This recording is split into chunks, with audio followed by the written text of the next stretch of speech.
Stock car racing has always carried a dangerous truth. Fans cheer the roar of engines, the daring moves at 200 miles an hour, and the heart-pounding finishes. But in NASCAR, every lap of glory has carried an invisible cost. For decades, safety wasn't just ignored, it was actively resisted. From drivers who refused to wear seatbelts, to fans who booed safety rules as ruining the sport, NASCAR's path to becoming one of the safest racing leagues in the world has been defined not by careful planning, but by devastating tragedy. This is the controversial story of how NASCAR's greatest safety innovations were forged in fire, blood, and resistance.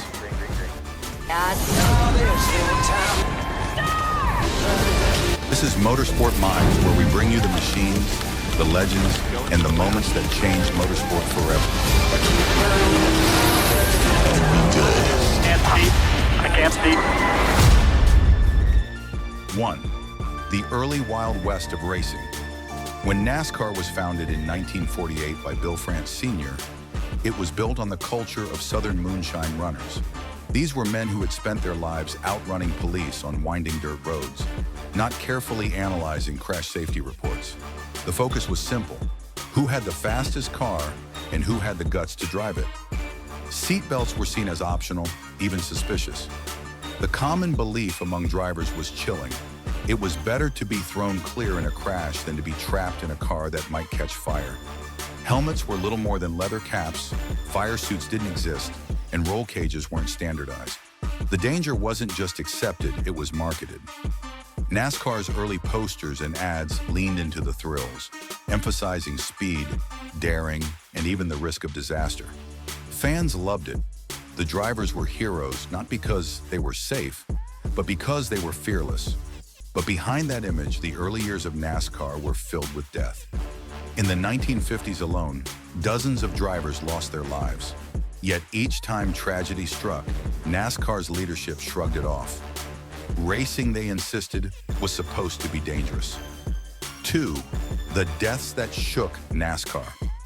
It wasn't until the 1960s that safety began creeping into NASCAR's consciousness, and only because beloved stars were dying in shocking fashion.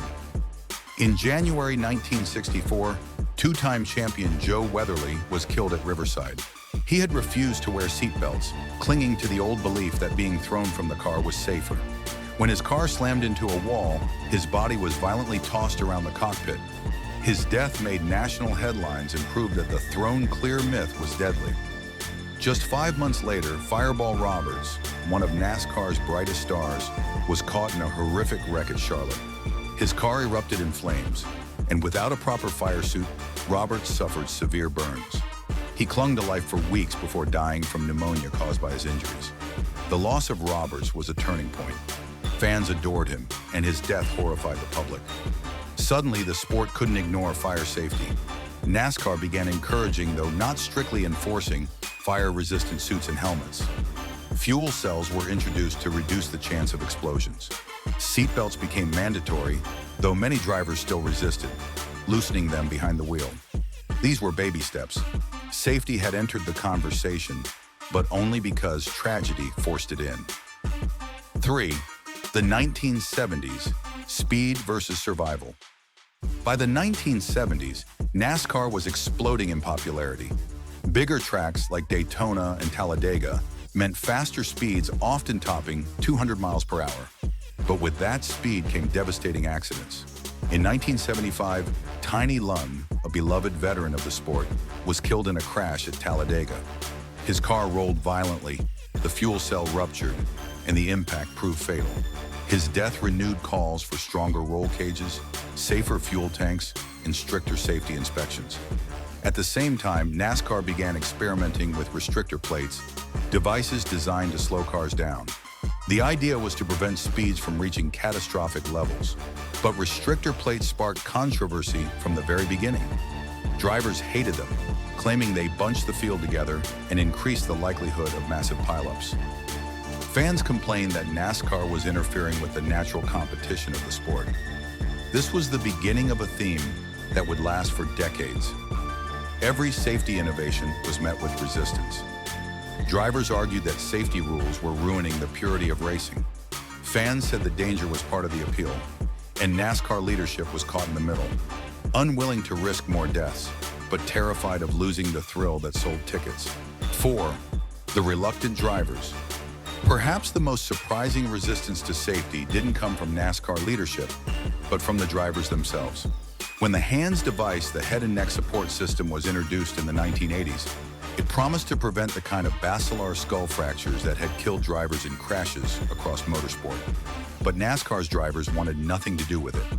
They said it restricted movement, made them feel claustrophobic, and worst of all, made them look weak. Dale Earnhardt Sr., the Intimidator, was among the loudest critics. He openly refused to wear one, saying, "I'll die in a race car, but I'm not gonna die in no damn hospital bed."